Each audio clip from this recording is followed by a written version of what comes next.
नमस्कार। इस वक्त हम उत्तराखंड में हमारे साथ बातचीत के लिए राजू भाई मौजूद हैं। सर, आपके राज्य में चुनाव है और एक तरफ आपके यहाँ आज सद्भावना सम्मेलन भी हो रहा है।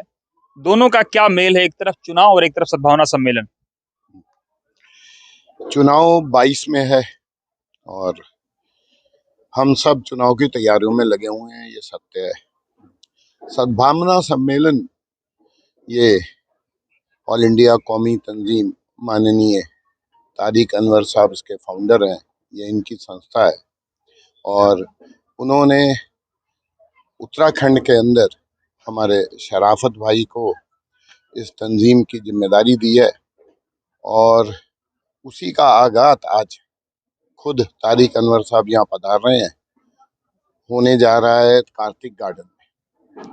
इन दोनों का हम मेल बना भी सकते हैं और नहीं भी बना सकते। ये तंजीम का काम है, ये तो चलता रहेगा निरंतर। 36 सालों से तारिक अनवर साहब इसे चला रहे हैं और बहुत उम्दा काम ये कर रहे हैं।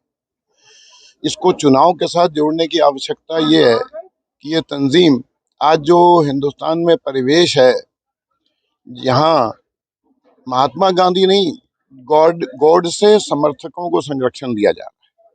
तो इस तंजीम के माध्यम से जिस तरह से ये अल्पसंख्यकों को, पिछड़ों को, दलितों को, आदिवासियों को, महिलाओं को सरकार की योजनाओं से लाभान्वित करवाने का काम करते हैं, इनकी आवाज उठाते हैं, तो ये तंजीम तो निरंतर चलने वाला काम है, ये चलता रहेगा।